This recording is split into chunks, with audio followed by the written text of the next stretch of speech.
সবাইকে শুভ সকাল, স্বাগতম। আমরা আমাদের ক্লাসটা আনুষ্ঠানিকভাবে এখন শুরু করতেছি। তো যারা ইতিমধ্যে আমাদের সাথে জয়েন হয়েছেন, আমরা ফেসবুকে লাইভ করছি। আপনারা যারা আপনারা যারা চাচ্ছেন যে লাইভে ক্লাসটি করবেন, লাইভেও ক্লাসটি করতে পারবেন। তো আমরা গতকালকে যে শীটটা আপনাদেরকে দিয়েছি, মূলত এখন আমরা সেই শীটের উপরেই ক্লাস নিব। তাহলে আমরা গতদিন শুধুমাত্র নাউনের প্রকারভেদ শিখেছিলাম, যে নাউন কয় প্রকার, এটা আমরা গতদিন দেখেছিলাম।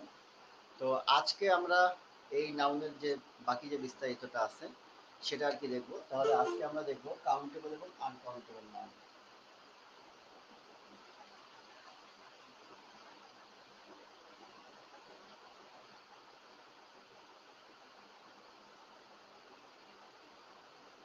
তাহলে নাউন গণনার দিক থেকে আবার দুই প্রকার। একটা হচ্ছে নাউন গণনা করা যায় মানে কাউন্টেবল নাউন, আর একটা হচ্ছে আনকাউন্টেবল নাউন মানে যেটা গণনা করা যায় না। আমরা এখন সেই ব্যাপারটা দেখব।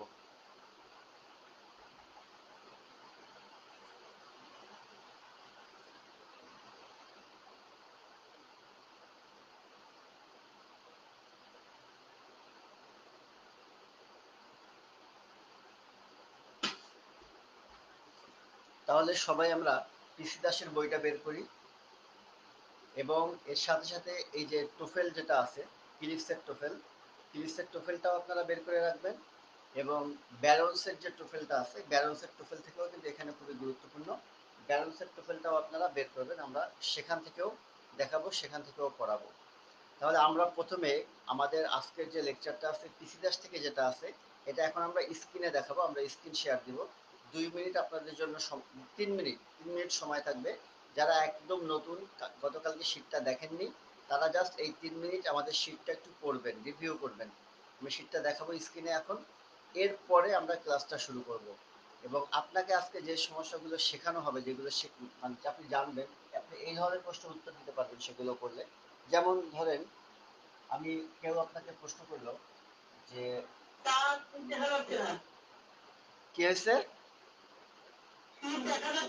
আরে শীত তো আমি এখনো দেখাইনি, আমি শেষ করছি, শীতে গেছি।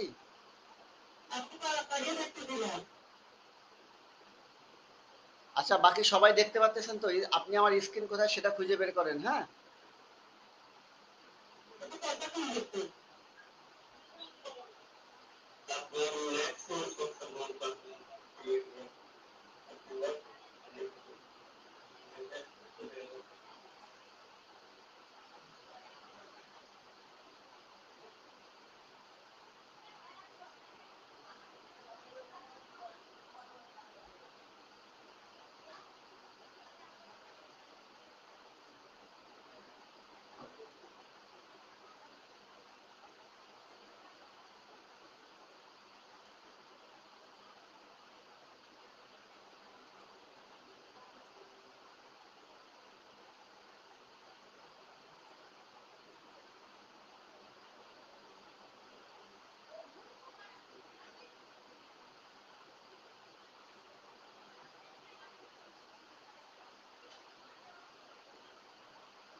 আচ্ছা, এই হচ্ছে আমাদের শীট। আপনারা শীটটা একটু রিভিউ করতে থাকেন, শীটটা একটু দেখতে থাকেন।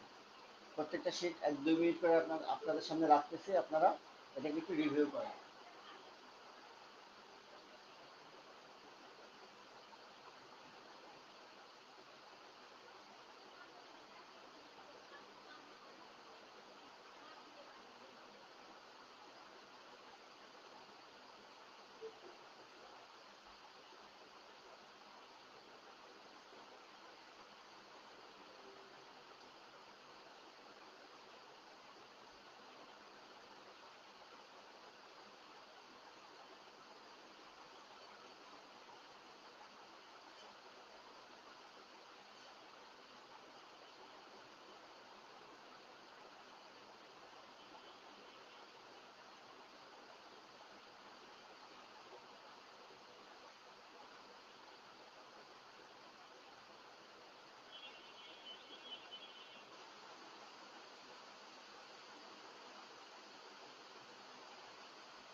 শীটগুলো আপনারা দেখতে থাকেন, শীটগুলো একটু হালকা রিভিউ করেন, এরপরে আমরা শুরু করছি।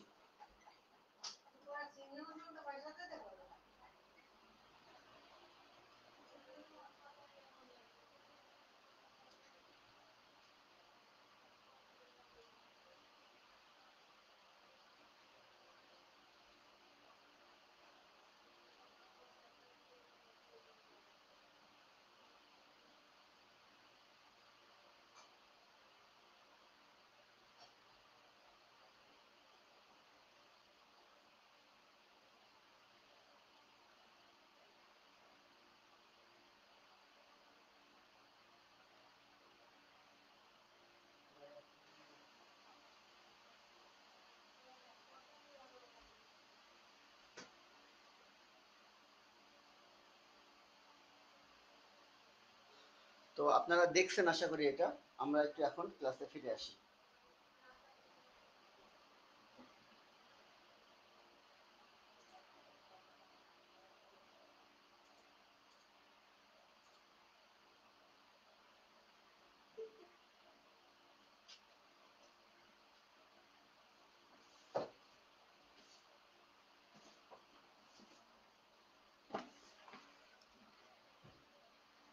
তো এই শীটটা আমরা কতদিন দিয়েও দিছিলাম আপনাদেরকে, আর এখন জাস্ট আপনারা দেখলেন, আমরা এখন এটার উপরে প্রশ্ন নিব।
আচ্ছা, আমরা একটা প্রশ্ন লিখছি বোর্ডে, প্রশ্নটা আমরা দেখতে পাচ্ছেন। তো কেউ একজন বলতে পারবেন যে এটার উত্তর আসলে কি হবে? আর কথা বলবেন, প্রয়োজন ছাড়া কথা বলবেন না, আমি আনমিউট করে দিচ্ছি প্রয়োজনে। আর মেসেঞ্জারে আপনারা লেখেন, এটা মেসেজে লিখতে পারেন যে কি উত্তর হবে।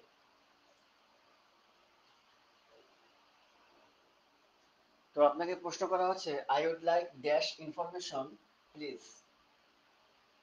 এখন এখানে কি হবে? An information, any information, some information, নাকি ফিউ ইনফরমেশন?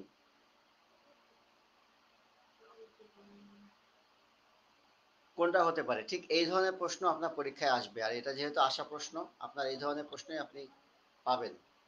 তাহলে এই এই হ্যাঁ, কি হবে স্যার? স্যার কি হবে এখানে, কি বললেন?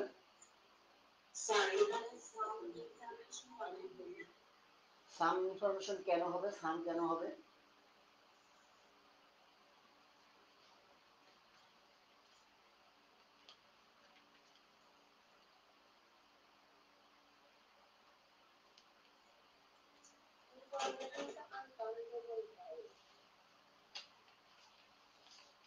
আচ্ছা, এখন তাহলে আমাকে জানতে হবে যে আনকাউন্টেবল নাউনের সাথে কি কি বসে, তাই তো?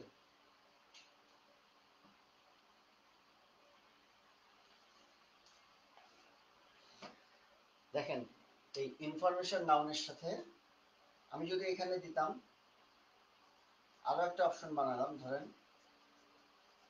লিটিল। আচ্ছা, এখন বলেন কোনটা হবে?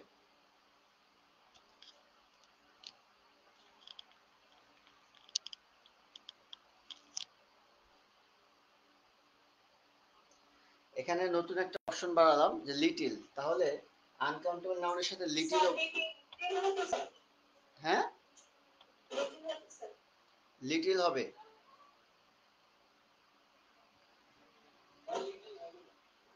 কেন লিটিল হবে না স্যার?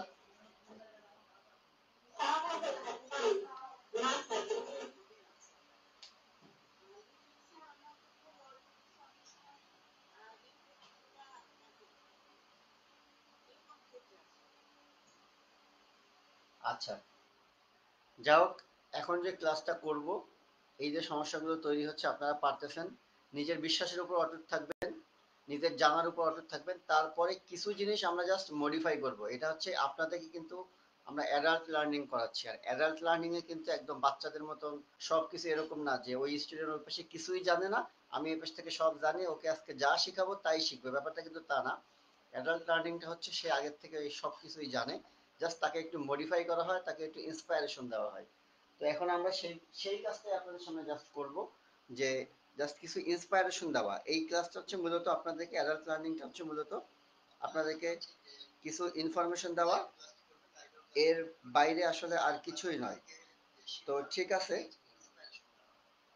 আমরা তাহলে এখন প্রথমে জানবো যে আনকাউন্টেবল নাউন কি, আনকাউন্টেবল নাউন কি। আচ্ছা, এখন যদি এক কথায় বলি তাহলে কাউন্টেবল নাউন মানে হচ্ছে যে নাউনটা গণনা করা যায়, আর আনকাউন্টেবল নাউন মানে হচ্ছে যে নাউনটা গণনা করা যায় না। এখন যদি বলি যে কিছু আনকাউন্টেবল নাম বলেন, তাহলে আপনারা কি বলবেন, কি উত্তর দিবেন বলেন তো কয়েকটা আনকাউন্টেবল এর নাউন, বা আনকাউন্টেবল নাউন কোনগুলো?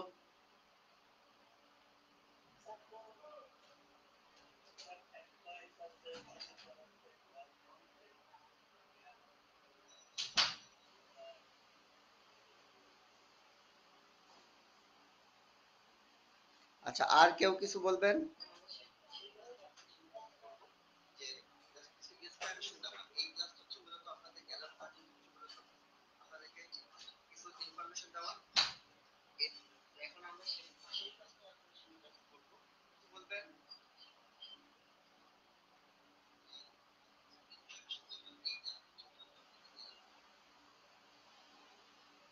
ঠিক আছে।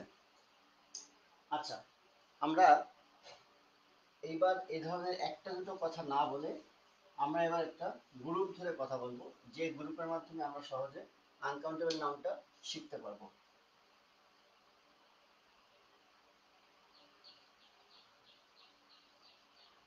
এবার একটু লিখে রাখেন, পৃথিবীর সকল তরল পদার্থ, সকল রকম তরল, সকল রকম খনিজ, বায়বীয় বা গ্যাসীয় পদার্থ সাধারণভাবে খাদ্যদ্রব্যের নাম।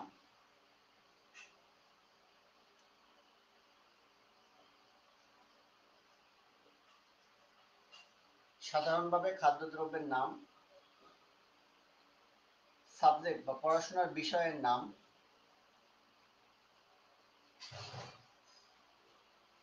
বিষয়ের যেগুলো নাম হতে পারে, তারপরে খাবারের যে ওয়াক্তগুলো আছে, বেলাগুলো আছে, এগুলো হতে পারে।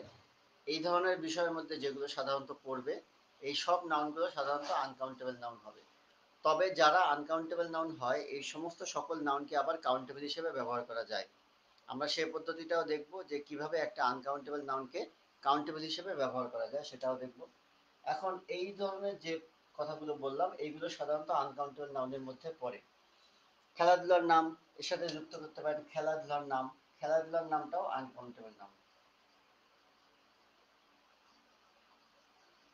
এখন আমাদের মোটামুটি আমরা যে প্র্যাকটিসটা দিব আর কি, শীট তো আপনাদেরকে যে বইয়ের যেটা দিচ্ছে এটাই আনা, আর আপনারা প্র্যাকটিসের যে বইটা কিনেছেন পাশাপাশি আমরা শীটও দিব আস্তে আস্তে। তো এতে মোটামুটি যে প্র্যাকটিসগুলো থাকবে এগুলো আপনাদের জন্য এনাফ। প্রিভিয়াস ইয়ারের কিছু প্রশ্ন আপনাদেরকে পড়তে হবে, এই প্রশ্নগুলো পড়লে সেখান থেকে মোটামুটি কমন পাবেন আর কি। তো এগুলো মোটামুটি পড়াশোনা করতে পারলে আপনার সমস্যাটার সমাধান হয়ে যাবে, আর সমস্যা থাকবে না আর কি এই অধ্যায়টাতে। তাহলে এখন এই যে জিনিসগুলো আমরা শিখলাম দেখলাম, এখন ধরেন আমরা বললাম যে তাহলে রাইস কোন নাউন হবে, তাহলে বলেন তো রাইস কোন নাউন? Uncountable noun. এখন আমাকে জাস্ট জানতে হবে যে এই আনকাউন্টেবল নাউনের পূর্বে আমরা যে ডিটারমিনার গুলো বসাই, এই ডিটারমিনার গুলো নিয়ে হচ্ছে আমাদের আজকের ক্লাস, আজকের কথাবার্তা, আজকের সব চিন্তা চেতনা। তাহলে এই ডিটারমিনার গুলো আমরা পিসি দাসের বইতে দেখছেন ডিটারমিনার আছে, আমি একটু টোফেল থেকেও আপনাদেরকে একটু দেখায় দিচ্ছি। আচ্ছা, টোফেল যাদের আছে দয়া করে একটু 45 নম্বর পেজটা ওপেন করবেন। এই যে আমি বইতে বড় করে দেখাচ্ছি স্ক্রিনের সামনে, 45 নম্বর পেজটা একটু আপনারা ওপেন করবেন। 45 নম্বর পেজে দেখবেন এখানে কাউন্টেবল এবং আনকাউন্টেবল নাউন কার সাথে কি বসে এবং কোথায় বসে সেগুলো দেওয়া আছে। তাহলে আমরা যেহেতু বলছি যে আনকাউন্টেবল নাউন মানেই সিঙ্গুলার ভার্ব, গতকালকে ক্লাসেও বলেছি যে আনকাউন্টেবল নাউন কখনোই প্লুরাল ভার্ব নিবে না, আনকাউন্টেবল নাউন সারা জীবন সিঙ্গুলার ভার্ব নিবে। তাহলে এখন একটু দেখেন যে যেহেতু আনকাউন্টেবল নাউন সিঙ্গুলার ভার্ব নেয়, প্লুরাল কোনো কিছু হয় না, তাই কাউন্টেবল নাউনের সাথে সবকিছু প্লুরালটাই হবে। যেমন মনে করেন আমরা গতকালকে বলেছিলাম যে আনকাউন্টেবল নাউনের সাথে কিন্তু আর্টিকেলও হয় না, বাট বিশেষত নির্দিষ্টতা বোঝাতে দি বসে। তাই দেখেন এখানে দেওয়া আছে যে কাউন্টেবল নাউনের সাথে বসবে এ বা এন, দি, সাম, এনি। অর্থাৎ এখানে সে বলতেছে এ অথবা এন, তার মানে হচ্ছে আর্টিকেল বসতে পারে কাউন্টেবল নাউনের সাথে, এগুলো হচ্ছে কাউন্টেবল। আর এখানে আমরা একটা লিখবো non countable, A N D বা সাম বসতে পারে, এনি বসতে পারে। আচ্ছা, কিন্তু কাউন্টেবল যখন আনকাউন্টেবল নাউন হবে, নন কাউন্টেবল নাউন যখন হবে, তখন তার সাথে আমরা এখানে থেকে শুধুমাত্র ডি বসাচ্ছি, সাম বসাচ্ছি এবং এনি বসাচ্ছি। এই যে এ এবং এনটা কিন্তু এখানে বসাতে পারছি না। দেখেন এখানের সাথে এখানে পার্থক্য হচ্ছে কাউন্টেবল নাউনে এ এন বসাতে পারছি, তার কারণ কি কাউন্টেবল নাউন গণনা করা যায়, এ মানে তো একটা, যেটা গণনা করা যায় সেটার সাথে আমরা একটা দুইটা লাগাতে পারি, কিন্তু যেটা গণনা করা যায় না, যেমন রাইস আমরা বললাম, রাইসকে আপনি এ রাইস বলতে পারবেন না, বাট এখানে যদি একটা টেবিল বলি তাহলে কিন্তু আপনি এ টেবিল বলতে পারছেন। তার মানে এটা গণনা করা যাচ্ছে, যেটা গণনা করা যাচ্ছে সেটার সাথে এই ধরনের ডিটারমিনার বসানো যায়, আর যেটা গণনা করা যায় না সেখানে আমরা এই ধরনের ডিটারমিনার গুলো বসাই।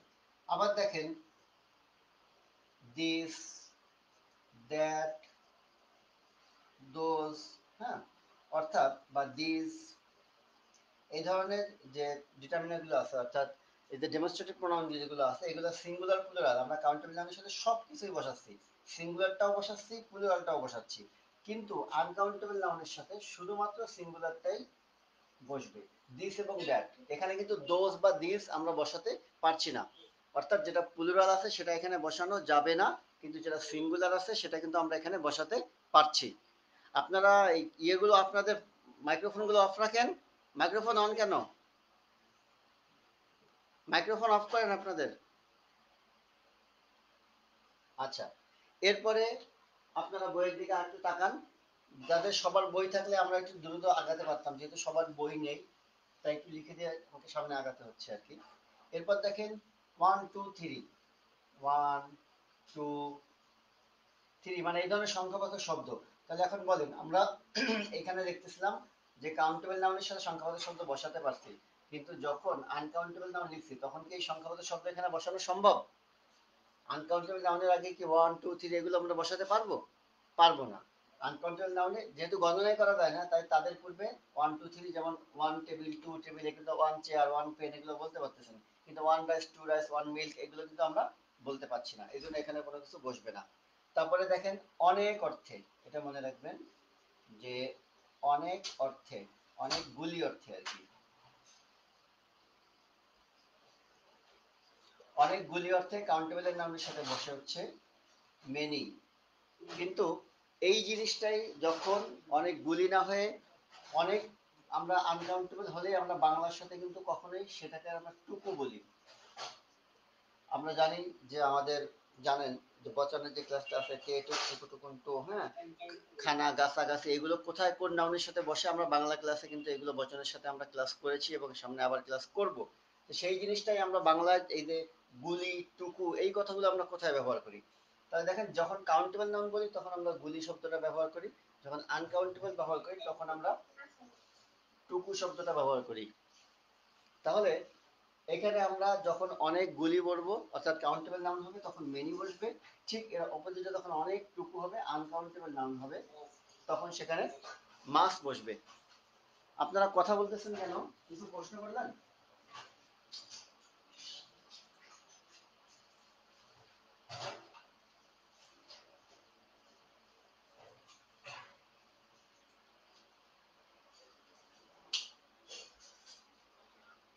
আচ্ছা, কোনো প্রশ্ন থাকলে মেসেজে লিখবেন বা হাত উঁচু করবেন।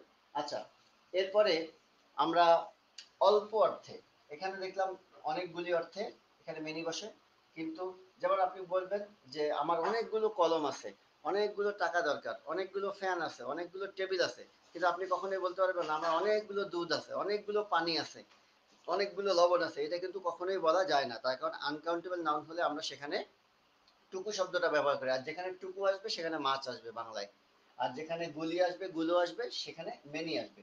এখন যদি অল্প কয়েকটি হয়, অল্প এখানে হয় অল্প কয়েকটি, আমাদের কথা যদি এরকম হয় যে অল্প কয়েকটি, তাহলে আমরা সেখানে ব্যবহার করব ফিউ। আর এখানে হয় অল্প একটু, আনকাউন্টেবল হয় অল্প একটু, তাহলে আমরা সেখানে ব্যবহার করব লিটল। তার মানে অল্প অর্থে কাউন্টেবল নাউনের সাথে ফিউ ব্যবহার করব, আনকাউন্টেবল নাউনের সাথে লিটল ব্যবহার করব, এই কথাটা আমাদেরকে মনে রাখতে হবে।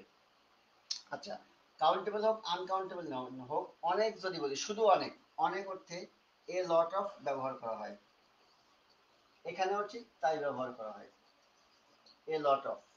সাম যে কোনো নাউনের পূর্বে বসানো যায়, এটা মাথায় রাখতে হবে। কাউন্টেবল হোক আনকাউন্টেবল হোক, সাম অল্প অর্থে যে কোনো নাউনের পূর্বে বসানো যায়। একটু আগে আমরা এই প্রশ্নটাই করেছিলাম, আপনারা বলছেন যে শুধুমাত্র আনকাউন্টেবল হয়েছে এই কারণেই আমি সাম বসাইছি, ব্যাপারটা আসলে তা ছিল না, সাম সবার পূর্বেই বসে। তাহলে আনকাউন্টেবল হোক আর কাউন্টেবল হোক, আমরা অল্প অর্থে সাম বসাবো। সাম কখন বসাবো? অল্প অর্থে, শুধুমাত্র অল্প যখন বলবো তাহলে অল্প অর্থে আমরা সাম বসাবো, এই কথাটা মনে রাখতে হবে। সেটা কাউন্টেবলেও বসবে, আনকাউন্টেবলেও বসবে। তাহলে যেখানে কাউন্টেবলে মেনি বসে অনেক অর্থে, সেখানে মাস বসে আনকাউন্টেবলে, আর যেখানে কাউন্টেবলে ফিউ বসে সেখানে লিটিল বসে। এ লট অফ এবং সাম এগুলো সব নাউনের পূর্বেই বসে, এটা মনে রাখতে হবে। আর একটা বসে যে কোনো প্রশ্নবোধক বাক্যে এনি বসে, এই কথাটা মনে রাখতে হবে যে কাউন্টেবল হোক আর আনকাউন্টেবল নাউন হোক, যে কোনো প্রশ্নবোধক বাক্যে এনি বসে। যখন ধরেন আপনাকে প্রশ্ন করা হলো হ্যাভ ইউ ড্যাশ পেন, তাহলে এখানে কি হবে? বুঝতে পারছেন যে এখানে এনি হবে। যাই হোক না, কাউন্টেবল হোক আর আনকাউন্টেবল হোক, এখানে অবশ্যই এনি হবে প্রশ্নবোধক বাক্য। পেন না বলে যদি বলতাম ওয়াটার, তাও সেই একই কথা, ওই এনি বসতো। অর্থাৎ কাউন্টেবল হোক আনকাউন্টেবল হোক, প্রশ্নবোধক বাক্যে সব ধরনের ইয়েতে এনি বসে, এই কথাটা মাথায় রাখতে হবে। এখন আমরা একটা জিনিস একটু পার্থক্য দেখব ব্যাপারের, এটা হচ্ছে আমাদের ব্যবহারিক পার্থক্য, এবং এটা থেকে প্রচুর প্রশ্ন থাকে। এই যে জিনিসটা পড়াচ্ছি এর পরেই কিন্তু আমি আপনাদের একটা ক্লাস টেস্ট দিব, অর্থাৎ আমাদের যে পেইড গ্রুপ আছে সেই পেইড গ্রুপে আমি কিন্তু এখন একটা প্রশ্ন সাবমিট করব।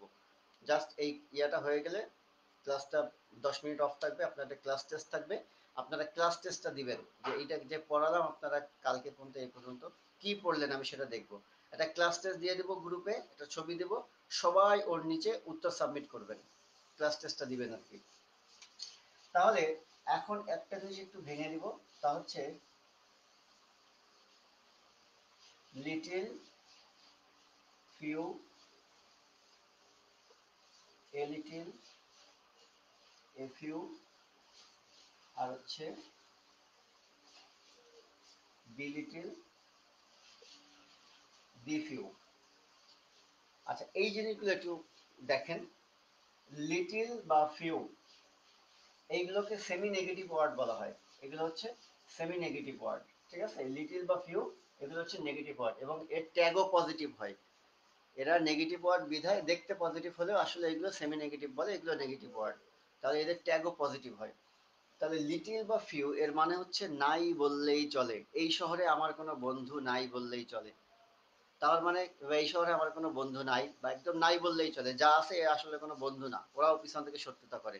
তাহলে এই শহরে আমার কোনো বন্ধু নাই বললেই চলে, বা এখানে কোনো পানি নাই বললেই চলে। তুমি যা বলতে সেটা নাই বললেই চলে। ধরো আপনার কাছে কেউ একটা বললো যে তোমার কাছে কি 2 লিটার পানি হবে বা 2 লিটার মধু হবে, না আরে ভাই যা আছে তা না না নাই বললেই চলে আর কি, মানে সামান্য, এত সামান্য আছে যা তোমাকে দেওয়া যাবে না, বা আমি এটা দিয়ে কিছু করতে পারবো না। তাহলে সেই ক্ষেত্রে আমরা আনকাউন্টেবল নাউন হলে লিটিল বসাবো, আর এটা হচ্ছে কাউন্টেবল নাউন হলে ফিউ বসাবো। তোমার কাছে কি কোনো কলম আছে? আরে নাই বললেই চলে, ফিউ পেন্স। তার মানে যা আছে দিয়ে পরীক্ষার হলে আপনি কাউকে পাশের জনকে বললেন যে আমাকে একটা কলম দিতে পারো, ও বললো আমার আই হ্যাভ ফিউ পেন্স, তার মানে কি আমার এত কম আছে যে আমি তোমাকে দিতে পারবো না। আর যদি সেটা আনকাউন্টেবল নাউন হতো, তাহলে আপনি লিটল লাগাতেন, little water, I have little water. আচ্ছা, এবার ওখান থেকে নিয়ে একটু বেশি, অর্থাৎ নেগেটিভ না, আপনার কাছে আছে কিন্তু অল্প কিছু আছে, এরকম একটা অর্থ যদি হয়, যে সামান্য বা অল্প কিছু আছে, তাহলে আপনি বসাবেন এ লিটল, এ ফিউ। এটা মনে রাখতে হবে যে একদম নাই তা না, তার চেয়ে একটু বেশি আছে। কাউন্টেবল হলে ফিউ, আর আনকাউন্টেবল হলে লিটল। তার মানে একেবারে নাই তা না, তার চেয়ে একটু আছে, এরকম যদি আমাদের ক্ষেত্রে হয়, তাহলে আমরা এ লিটল বা এ ফিউ বসাবো। আমরা গতকালকে আপনাদেরকে লেকচার 1 এবং 2 শীট দিছে, ওখানে কাউন্টেবল আনকাউন্টেবল নাউনে দেখবেন এগুলো সব দেওয়া আছে। এবং যখন আনকাউন্টেবল নাউনের সাথে তাদের পাত্র যুক্ত হয়, আমরা সে গঠনটাও দেখব, তখনও কিন্তু সেগুলো কাউন্টেবল নাউন হিসেবে গণ্য হয়, সেটাও আমরা একটু পরে দেখবো আর কি। তাহলে আর যদি আমাদের প্রশ্ন এমন হয় যেটুকু আছে ঠিক সেইটুকুই, আমরা নির্দিষ্ট করে বলতেছি যে হ্যাঁ আমার কাছে ঠিক এইটুকুই আছে, এর চেয়ে বেশি কম নাই, এরকম নির্দিষ্ট করে যখন আমরা বলবো, তখন সেখানে হবে দি লিটিল, দি ফিউ। এই জিনিসটা মাথায় রাখতে হবে। তাহলে আরেকবার রিমাইন্ড করি, আমরা নেগেটিভ বা নাই বললেই চলে, তাহলে ফিউ বা লিটিল। অল্প কিছু আছে এমন অর্থে এ ফিউ, এ লিটিল। আর যা আছে ঠিক তাই, অর্থাৎ নির্দিষ্ট করে বোঝাচ্ছি, তাহলে সেরকম ক্ষেত্রে আমরা বসবো দি ফিউ, দি লিটিল। এটা হচ্ছে মোটামুটি আনকাউন্টেবল নাউনের যে ডিটারমিনার গুলো আছে, কাউন্টেবল নাউনের যে ডিটারমিনার গুলো আছে, এগুলো হচ্ছে তাই। এগুলো দিয়ে মোটামুটি মাথায় রাখতে পারলে আপনাকে আর এখান থেকে কেউ আটকাতে পারবে না। এখন আমরা দেখবো যে একটা আনকাউন্টেবল নাউনকে কিভাবে কাউন্টেবল নাউন হিসেবে ব্যবহার করা যায়। তাহলে সেখানে আমরা প্রথমে লিখবো আর্টিকেল বা নাম্বার। ঠিক আছে, এই কথাটা মনে রাখতে হবে। তারপরে আমরা এখানে লিখবো একটা কাউন্টেবল নাউন। তারপরে লিখবো প্রিপোজিশন অফ। তারপরে লিখবো একটা আনকাউন্টেবল নাউন। তাহলে এই সমান সমান যে জিনিসটুকু হবে, এইটাকে বলা হবে একটা কাউন্টেবল সেন্স। তার মানে একটা আনকাউন্টেবল নাউন এই এরকম একটা গঠনের মধ্যে যদি পড়ে, তাহলে সেটা কাউন্টেবল নাউন হিসেবে গণ্য হবে।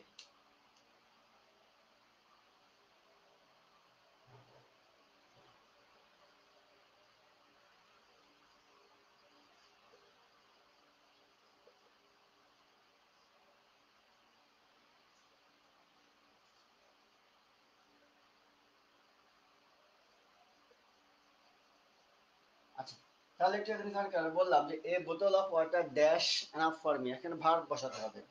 তাহলে একটু খেয়াল করে দেখেন, আবার এখানে বলতেছি যে টু বোতল অফ ওয়াটার ড্যাশ, ওই একই কথা, বারবার লিখছি না, এনাফ ফর মি। এখন কোথায় সিঙ্গুলার হবে, কোথায় প্লুরাল হবে, কালকে থেকে এই পর্যন্ত যা পড়াইছে এর মধ্যে একটু হালকা চিন্তা করলে আপনি 2 সেকেন্ডের মধ্যে উত্তরটা দিতে পারবেন। মেসেঞ্জারে উত্তর দেন, মেসেজে উত্তর দেন, আমাদের এই গুগল মিটের যে মেসেজ আছে সেখানে উত্তর দেন, আমি একটু দেখবো যে আসলে আপনারা কি বুঝলেন।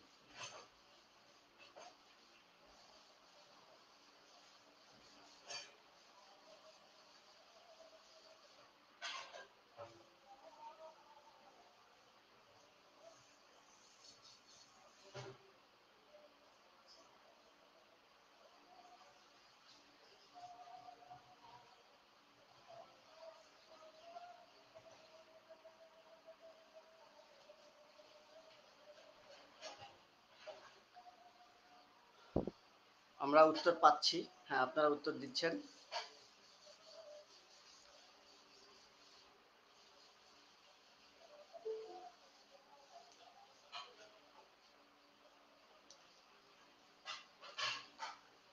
হ্যাঁ সবাই বলতেছেন ইজ এবং আর, গুড। আসলে এই তো মনোযোগ দিয়ে পড়লে ভাই, বললাম না যে কোনো জিনিস পড়তে লাগে 10 মিনিট, আর বাকি যদি গল্প গুজব করে অযথা সময় নষ্ট করি সেটা ভিন্ন কথা আর কি। হ্যাঁ, কিন্তু আসলে মূল জিনিসটুকু পড়তে আমাদের অল্প একটু সময় লাগে। তার মানে দেখেন, এই টোটালটা কিন্তু একটা কাউন্টেবল নাম। যদি এখানে আপনি চিন্তা করতে পারেন যে এখানে তো ওয়াটার আছে, এখানে ওয়াটার আছে, তাহলে আমরা জানি আনকাউন্টেবল নাউন, আনকাউন্টেবল নাউন মানে সিঙ্গুলার ভার্ব হবে, ব্যাপারটা কিন্তু তা না। এখানে আমরা জানি আনকাউন্টেবলকে কাউন্টেবল হিসেবে ব্যবহার করে, এই যে ফর্মেশনের মধ্যে পড়ে গেছে। এখানে যেহেতু এ বোতল অফ ওয়াটার, এক বোতল, তাই এখানে সিঙ্গুলার ইজ হবে। এখানে যেহেতু টু বোতল, টু বোতল তো হয় না, টু বোতলস হয়। আচ্ছা, টু বোতলস অফ ওয়াটার, তখন কিন্তু আমাদের এখানে অবশ্যই প্লুরাল হবে, এখানে আর হবে আর কি, আর এখানে ইজ হবে। এখন দেখেন এখানে আরো একটা কথা আছে, মনে রাখতে হবে, এটা একটু খাতায় লিখে রাখেন, যে প্রিপোজিশনাল ফ্রেজ, যদি কোনো সেন্টেন্সের সাবজেক্টের মধ্যে প্রিপোজিশনাল ফ্রেজ থাকে, লেখেন আমি যেভাবে বলতেছি সেইভাবে। যদি কোনো সেন্টেন্সের সাবজেক্টের মধ্যে প্রিপোজিশনাল ফ্রেজ থাকে,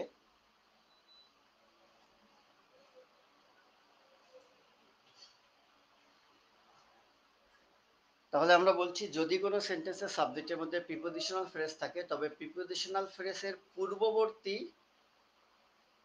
সাবজেক্ট অনুযায়ী ভার্ব বসাতে হয়। দেখেন, প্রিপোজিশনাল ফ্রেজের পূর্ববর্তী সাবজেক্ট বা নাউন অনুযায়ী ভার্ব বসাতে হয়। তার মানে যে বাক্যে প্রিপোজিশনাল ফ্রেজ থাকে সেই বাক্যে হেডওয়ার্ড হচ্ছে তার পূর্ববর্তী ওয়ার্ডটা। প্রিপোজিশনাল ফ্রেজ কখনো হেডওয়ার্ড হয় না, হেডওয়ার্ড হয় পূর্ব প্রিপোজিশনাল ফ্রেজের পূর্ববর্তী ভার্ব, যেটা পূর্ববর্তী সাবজেক্ট যেটা থাকে। তার মানে প্রিপোজিশনাল ফ্রেজ আমরা কিভাবে চিনবো? প্রিপোজিশনাল ফ্রেজ হচ্ছে যেটা প্রিপোজিশন দিয়ে শুরু হয় এবং নাউন দিয়ে শেষ হয়, সেটাকে বলা হয় প্রিপোজিশনাল ফ্রেজ। প্রিপোজিশনাল ফ্রেজ বাক্যে ভার্ব বসাতে কোনো ভূমিকা রাখে না, তাহলে ভার্ব বসাতে হয় তার পূর্ববর্তী ওয়ার্ড দেখে। এখন দেখেন এইখানে ওয়াফ দিয়ে ওয়াটার দেওয়া আছে, তাহলে প্রিপোজিশন দিয়ে শুরু, নাউন দিয়ে শেষ। এটার আসলে এখানে বাক্যের মধ্যে কোনো দাম নাই। এখানে হেডওয়ার্ড হচ্ছে এক বোতল, যেহেতু এক বোতল আছে তাই এখানে ইজ। এখানেও তাই, এটা প্রিপোজিশনাল ফ্রেজ, এর দুধ ভাত এর কোনো দাম নেই। তাহলে এখানে মূল হেডওয়ার্ড হচ্ছে টু বোতলস, যেহেতু এটা প্লুরাল তাই এখানেও প্লুরাল ভার্ব বসছে। এভাবে আমাদের মনে রাখতে হবে। তার মানে যখন বাক্যের প্রিপোজিশনাল ফ্রেজ বসে যায় তখন প্রিপোজিশনাল ফ্রেজের পূর্ববর্তী যে সাবজেক্টটা থাকে বা নাউনটা থাকে সেটা অনুযায়ী বাক্যে ভার্ব বসাতে হয়। এটা সাবজেক্ট ভার্ব এগ্রিমেন্টের একটা বড় গুরুত্বপূর্ণ রুল।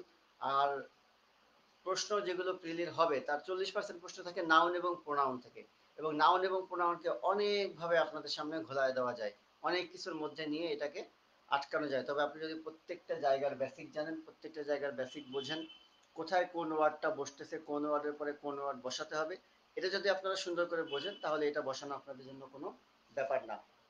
আচ্ছা, এখন এখানে কাউন্টেবল নাউন একটা কথা মনে রাখতে হবে যে যার প্লুরাল করা যায়, যার সিঙ্গুলার প্লুরাল উভয়টাই হয়। আর আনকাউন্টেবল হচ্ছে সেই নাউন যার কোনো প্লুরাল হয় না, শুধুমাত্র সিঙ্গুলারই হয়। এখন এইখানে একটু খেয়াল করে দেখেন, এই যে টোফেলের বই যাদের কাছে নাই, এখন আমি ধরে রাখছি, একটু স্ক্রিনশট নেন এখান থেকে, আপনারা মোবাইল থেকে একটু স্ক্রিনশট নিয়ে রাখেন প্রয়োজনে। আর এই সমস্ত শিটের মধ্যেও দেওয়া আছে। ঠিক আছে, তাহলে একটু এখানে দেখেন যে it is very important to know if a noun is countable or non countable. এটা জানা খুব জরুরি যে একটা নাউন কাউন্টেবল নাকি non countable. Be sure that you know the plural of irregular countable noun.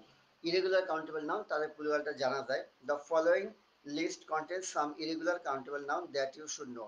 আর কিছু রেগুলার যেগুলো আছে এগুলোর কাউন্ট মানে প্লুরাল আমরা জানি, কিন্তু ইরেগুলার কিছু আছে যাদের প্লুরাল আমরা জানি না, সেগুলো একটু এখানে দেওয়া আছে, সেগুলো এখান থেকে দেখে নিতে হবে। পার্সন এর বহুবচন people, child children, tooth teeth, foot fit, mouse মাইস, man men, woman women.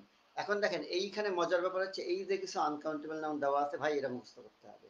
এই যে এই নাউনগুলো জানতে হবে, এই নাউনগুলো বাক্যে যদি কখনো দেখেন সেন্টেন্সের সাবজেক্ট হয়েছে তাহলে অবশ্যই অবশ্যই আপনারা সেখানে সিঙ্গুলার ভার্ব বসাবেন।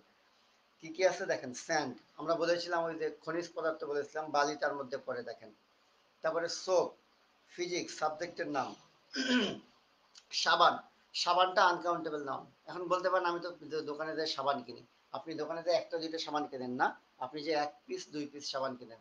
এবং সাবানের গায়ে দেখবেন কেজি লেখা থাকে, কেজি লেখা থাকে, যে এটা 100 গ্রাম, 50 গ্রাম, 150 গ্রাম, 75 গ্রাম, অর্থাৎ এটা কেজিতে বিক্রি হয়।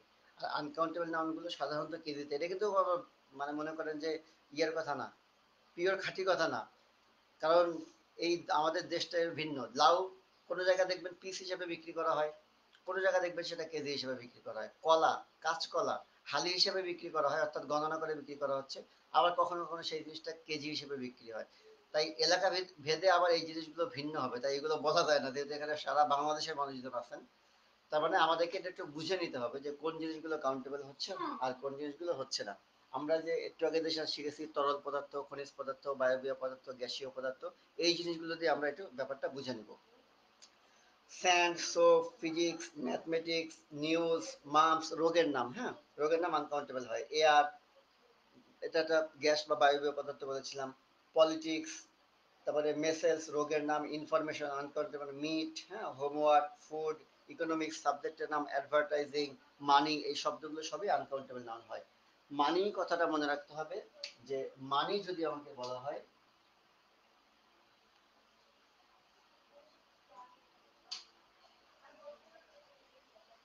মানি, এই মানি শব্দের অর্থটা মনে রাখতে হবে। মানি শব্দের অর্থ হচ্ছে টাকা পয়সা, মানি মানে টাকা না।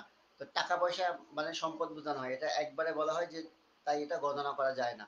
মানিটা গণনা করা যায় না, মানিটা তাই আমরা এটাকে আনকাউন্টেবল নাউন বলবো। কিন্তু টাকা কিন্তু গণনা করা যায়, 1 টাকা 2 টাকা বলা যায়, তাই এটা হবে কাউন্টেবল। টাকাটা সিঙ্গুলার প্লুরাল হবে। যেমন আপনি দেখবেন ডলার, ডলারকে কিন্তু অনায়াসে ডলার্স করা হচ্ছে, রুপিকে রুপিস বলা হচ্ছে, কিন্তু টাকা আবার একটা ব্যতিক্রম ব্যাপার। আমাদের দেশের জন্য টাকাকে আসলে আমরা টাকা হিসেবে আমরা বাঙালিরা ইউজ করি না। প্লুরাল হলেও টাকা বলি, সিঙ্গুলার হলেও টাকা বলি। আর অন্য সব দেশের কারেন্সিকে কিন্তু আমরা সাথে এস যুক্ত করে দেই, ডলার্স বলি, হ্যাঁ রুপিস বলি, দিরহামস বলি। কিন্তু টাকাও কিন্তু বিদেশিরা দেখবেন যারা আপনার বাংলাদেশের নিয়মটা জানে না, তারা কিন্তু দেখবেন টাকাকে টাকাস বলে যখন প্লুরাল হয়ে যায়। তাই কারণ এটা তো কোনো পাপ নেই, টাকাকে টাকাস বলা যাবে, বাট আমাদের বাংলাদেশের পার্সপেক্টিভে আমরা এটা ইউজ করি না, তো এটা পরিহার করবেন, টাকাকে শুধু টাকাই রাখবেন। বাট এটা কাউন্টেবল। কিন্তু মানি যখন বলবো তখন সেটা হয়ে যাবে আনকাউন্টেবল নাউন। তো এই ছিল মোটামুটি আমাদের কাউন্টেবল আনকাউন্টেবল নাউনের যেটুকু আলোচনা করার মতো সেটুকু ক্লাস। তো আপনাদের যদি এখন কোনো প্রশ্ন থাকে বা কোনো কিছু না বুঝে থাকেন সেটা বলতে পারেন, কারণ আমি এখন আপনাদেরকে একটা প্র্যাকটিস দেবো, ক্লাস টেস্ট দিব। এই ক্লাসটা এখন শেষ হয়ে যাবে, ক্লাসটা শেষ হওয়ার পরেই আপনারা এই প্র্যাকটিসটা করবেন এবং গ্রুপে উত্তর সাবমিট করবেন। আমরা যে টেস্টটা আপনাকে দিব সেই উত্তরটা আপনি গ্রুপে সাবমিট করবেন। আমি প্রশ্ন দিয়ে দেবো, নিচে আপনি খাতায় লিখে লিখে ওখানে ছবি আপলোড করবেন যে কোনটার কি উত্তর হচ্ছে।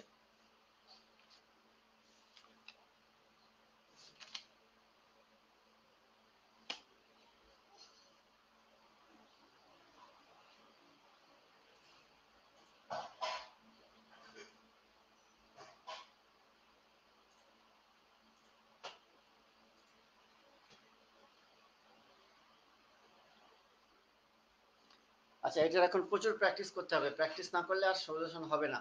তাহলে আমরা এখন আপনাদেরকে প্র্যাকটিস দেবো, আপনারা এই প্র্যাকটিসটা করে উত্তরটা সাবমিট করবেন। আর সপ্তাহের মাঝখানে আবার কোনোদিন হয়তো একটা বড় প্র্যাকটিস নিয়ে রাত্রেবেলা দেখা গেল একটা শীট আপনাদের সামনে দিয়ে সলভ করলাম লাইভে এসে, এটা রাত্রেবেলা কোনো দিন সপ্তাহের মাঝখানে করতে পারি।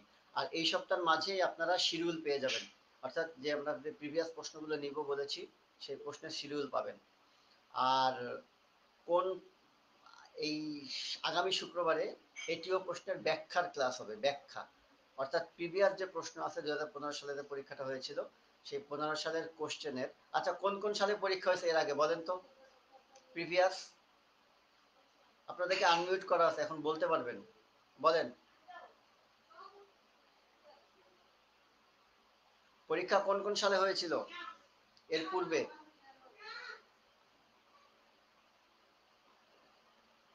বলতে পারছেন না? 15 সালে, 19 সালে? আপনারা এগুলো দেখেননি, অ্যানালাইজ করেননি? আচ্ছা,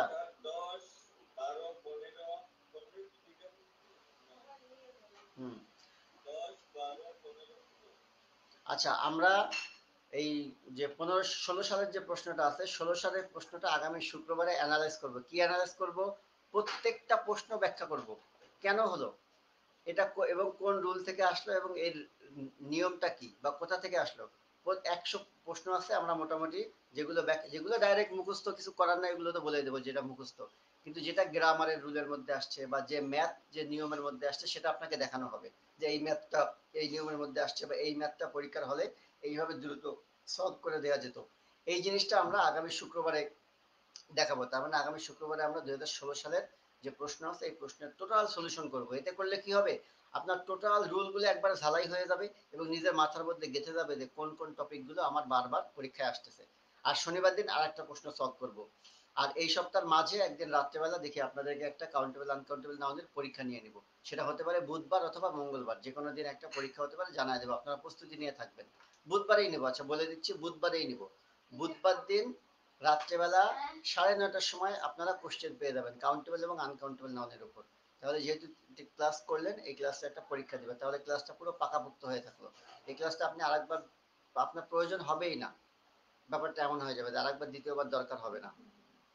আর এর মাঝে বিসিএস কোশ্চেনের একটা সিলেবাস দিয়ে দেবো যে কখন কখন কোশ্চেনের পরীক্ষা নিব। তাহলে এখন ক্লাস টেস্ট দিবেন, আমরা ক্লাসটা এখন শেষ করব, ক্লাস শেষ করার পরে গ্রুপে প্রশ্ন আপলোড করে দেবো।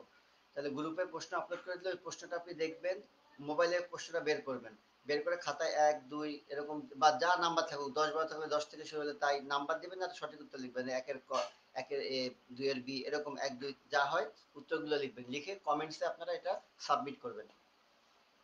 তাহলে ক্লাস টেস্টটা এখন দিয়ে দিব, একটা ইনস্ট্যান্ট ক্লাস টেস্ট কিন্তু এটা, ঠিক আছে, যে কি পড়ালাম কি বুঝলেন। এছাড়াও আরো একটা ক্লাস টেস্ট হবে, সেটা বুধবার দিন রাত 9টার সময় সেম জিনিসের উপরে। তাহলে এখন একটা ক্লাস টেস্ট দিবেন ক্লাসে বসে, আরো একটা সাবজেক্টিভ টেস্ট দিবেন হচ্ছে একদম বুধবার দিন রাত 9টায়। তার মানে একটা বিষয়ের উপরে এরকম প্রত্যেকটা বিষয়ের উপরে এরকম 2-3টা করে পরীক্ষা নিব। এতগুলো পরীক্ষা দিলে আপনি একটু পড়ার প্রেশারে থাকবেন এবং আপনার পড়াটা আস্তে আস্তে আদায় হয়ে যাবে। আর আমরা এই যে ধারাটা আছে এই ধারাটা ইনশাল্লাহ বজায় থাকবে। যদি কোনো কারণে নেগেটিভ কথা বলতে চাই না, শুনতে হচ্ছে না, তারপরেও যদি কোনো ঝামেলা না হয়, কারণ প্রাইমারি নিয়ে বিশ্বাস নাই, প্রাইমারি এত টিচার এবং এদের মধ্যে কোনো মিল মহব্বত নাই, কোনো একতা নাই, যে কারণে যার যখন যেভাবে মনে চায় সে তার নিজের স্বার্থ হাসিল করার জন্য মামলা করে দেয়, বা সে একটা নিজের গ্রুপ বানায়, সে নিজে একটা সংগঠন বানায়। 36টা না 37টা সংগঠন আছে জানি মাত্র। তো এরকম করলে তো মনে করে যে একতা হয়ে এক হয়ে থাকা মুশকিল, যারা ভালো তারা ডিমোটিভ হয়ে যায় এগুলো দেখলে পরে। এজন্য যদি নেগেটিভ কিছু ঘটেও আমরা ক্লাসটা টানা পড়ায় শেষ করে দেব। ক্লাসটা আমাদের শেষ হয়ে যাবে, তাতে পরীক্ষা হোক বা না হোক। ক্লাসের এই যে ছন্দটা শুরু হলে যদি বেঁচে থাকি, তো ইনশাল্লাহ এই ক্লাসটা এইভাবে টানা শেষ হয়ে যাবে। তো ঠিক আছে, আপনাদের কি কোনো কথা আছে আজকে ক্লাস নিয়ে? থাকলে 1 মিনিটের মধ্যে বলতে হবে। হ্যাঁ বলেন। না, পরীক্ষাগুলো বৃহস্পতিবার নিলে একদম বেশি ইয়া হয়ে যায়, মানে তাহলে আপনার সারা সপ্তাহ পড়বেনই না। আপনি মনে করবেন বৃহস্পতিবার পরীক্ষা নিব, আপনি এখন টিচার এটা ভুলে যান, আপনি স্টুডেন্ট তো। ওই স্টুডেন্ট কি করে আমি তো জানি, আমি নিজেও স্টুডেন্ট ছিলাম, এখনো আছি, যে নাই তা না। ওই আপনারা বৃহস্পতিবার পরীক্ষা নিলে আপনি বুধবার দিন রাতে পড়তে বসবেন, বুঝছেন?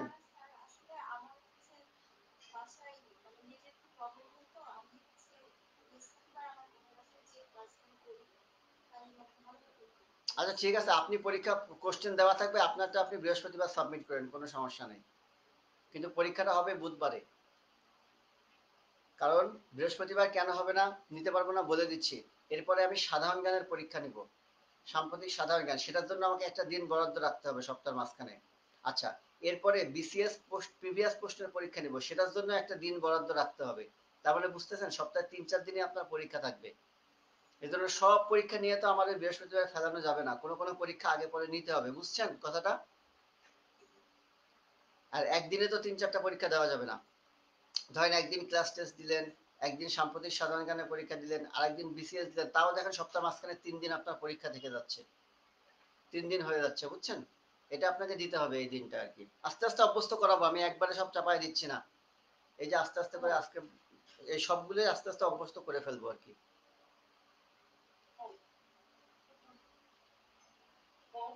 হ্যাঁ ঠিক আছে, বলেন।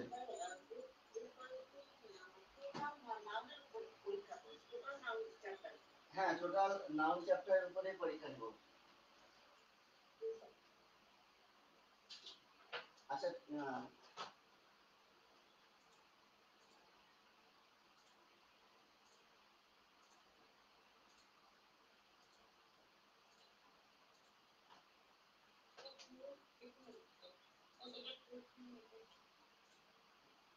ঠিক আছে, তাহলে আমরা এখন শেষ করতে পারি। আপনাদেরকে এখন একটু প্রশ্ন দেওয়া হবে, একটা 5 মিনিট পরে গ্রুপে প্রশ্ন পেয়ে যাবেন। সেই প্রশ্ন দিয়ে আপনারা পরীক্ষা দিবেন, প্রশ্নটা পাওয়ার পরে। আর হচ্ছে আপনারা ক্লাস টেস্টের জন্য প্রস্তুতি নিয়ে থাকেন, যে বুধবার দিন ক্লাস টেস্ট নেওয়া হবে, যদি কারো ওই দিন সমস্যা থাকে সে বৃহস্পতিবার পরীক্ষা দিয়ে সমস্যা নেই। আর এই যে ক্লাস টেস্ট নেওয়া শুরু করলাম, ক্লাস নিচ্ছি, আগামী সপ্তাহে চলবে হচ্ছে শুধুমাত্র সলভ ক্লাস এবং গ্রামার আলোচনা সহ সলভ ক্লাস। মানে প্রত্যেকটা প্রশ্নে আপনাকে আমি বুঝাই দিব কোন রুলস থেকে আসছে, কোন গ্রামার থেকে আসছে, কোন টপিক থেকে আসছে, এবং আপনি তখন একটা খাতা নেবেন, যে এত সালের প্রশ্ন বাংলা, আচ্ছা এই টপিক সামনে লিখে ফেলবেন, হ্যাঁ এটা আসছে সমাজ থেকে, এটা আসছে কারক থেকে, এটা আসছে বিপরীত শব্দ থেকে, এগুলো আপনি সামনে নোট করে ফেলবেন সবাই। তাহলে প্রশ্ন অ্যানালাইসিসটা হয়ে যাবে, এবং প্রশ্ন অ্যানালাইসিস হয়ে গেলে আপনি আইডিয়া পাবেন, হ্যাঁ আমাকে এই অধ্যায়গুলো গুরুত্ব দিতে হবে, আমার সারা দুনিয়া ধরে পড়ার দরকার নাই। তো ঠিক আছে, আল্লাহ হাফেজ। সপ্তাহ মাঝখানে একটা পরীক্ষা থাকবে, আর মাঝখানে শিডিউল দিয়ে দেবো। আর হচ্ছে আগামী শুক্র শনিবার ইনশাল্লাহ আমরা সলভ ক্লাস নিব প্রিভিয়াস প্রশ্নের। ঠিক আছে, আল্লাহ হাফেজ। একটু পরে গ্রুপে প্রশ্ন পেয়ে যাবেন। হ্যাঁ, শুক্রবার শনিবার মানে 8:30টায় ক্লাস সারা জীবন। যদি কোনোদিন চেঞ্জ হয়, তার আগের দিন নোটিশ পাবেন গ্রুপে। আর সবকিছু আমাকে মেসেঞ্জার বা হোয়াটসঅ্যাপে কেউ নক করবেন না, আপনার যা জানা দরকার আমরা বলেছি গ্রুপে, আমাদের যে একটা পোস্ট আছে, বারবার বলেছি গ্রুপে কিন্তু একটা পোস্ট আছে, যে লিংক আপনার সে ভর্তি ফর্মের যে পোস্টটা আছে, এই যে ভর্তি ফর্ম পূরণের এই যে পোস্টটা আছে, আপনার যত কিছু জানা দরকার এই পোস্টে আপনি এখানে কমেন্ট করবেন। এই ভর্তি ফর্মের পোস্টে আপনার যা জানা দরকার আমি আপনাকে সেখানেই সবাইকে উত্তর দিয়ে দেবো। শুধু পার্সোনালি নক করলে হবে কি, শুধু আপনি একাই সলিউশনটা পাবেন, আর কেউ জানবে না, যেটা করা যাবে না এবং সেটা সবাইকে দেওয়া সম্ভব না একজনের পক্ষে। যা কিছু জানা দরকার গ্রুপে কমেন্টস করবেন। ঠিক আছে, আল্লাহ হাফেজ, ভালো থাকবেন সবাই। একটু পরে ক্লাস টেস্ট হবে আর বুধবারে পরীক্ষা হবে।